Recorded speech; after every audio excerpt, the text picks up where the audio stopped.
I didn't record last week, but the Washington football team decided to beat Pittsburgh in Pittsburgh. Sure, why not? And then they come back and they beat the 49ers in San Francisco. Sure, why not?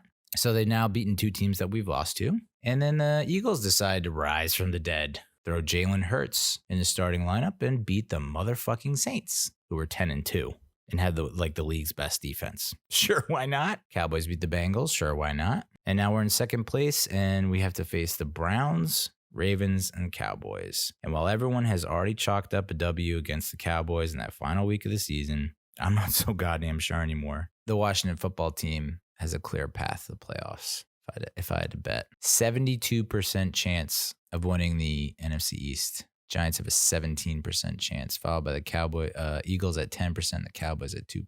It's amazing how things change. It's just crazy in the span of a week how it's all gone down the shitter. Washington gets the Seahawks at home. That could be a win. Panthers at home. That could be a win. And the Eagles away. That could be a win. I mean, you're looking at, what are they, 6-7 now? You're looking at 9-7. And then they win the East. I mean, you got to hope the Seahawks beat them. And then the Eagles. I mean, you have to hope that they lose like 2 of their next 3, which they won't. So I don't know. Kudos to Washington. I mean, they kind of should have beat us twice. The first game they decided to go for 2 and they should have won for 1. And they could have gone in overtime because they had all the momentum, even though Joe Judge doesn't believe in momentum. They could have won that game. They could have won the second game. And if Washington doesn't win the division, I don't know, the Eagles? What do the Eagles got left? Cardinals, Cowboys, Washington. So who knows how they come out. I mean, they just beat the goddamn Saints at home. So it's at Arizona. So maybe they do lose that.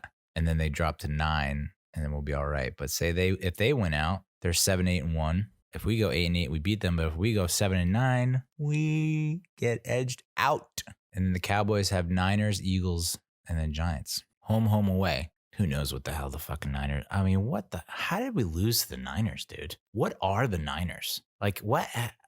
They're the most confusing team in the NFL, for sure. All their backups blow us out. They go take on the Rams and win against the Rams, one of the top 3 teams in the NFC. What? So confusing. I was a lot more excited about the end of this season before this week, but after seeing that display, I'm just like, we could have the best defense in the world. We could have the 2000 Ravens defense, and we're just not. 85 Bears defense, we're just not gonna. You need some semblance of an offense that can keep your defense off the field.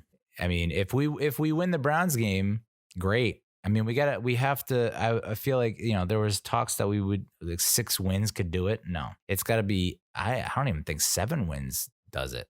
It feels like you got to win out with the way the fucking NFC East is playing. There was some stat that no division has played better over the past 3 weeks, 2 weeks, 2 or 3 weeks. It's like the best division in football. Of course, we probably have to win out. 7-9 is not going to get it done. Not the way Washington's playing, not the way that Philly played on Sunday. Like what? I mean, I guess you could say that the Saints, because they have clinched a playoff berth, or maybe coasted a little bit and maybe took Philly for granted coming in, knowing that they were banged up, decimated by injuries, new starting quarterback. And even with more injuries in that game, Philly was able to pull it out.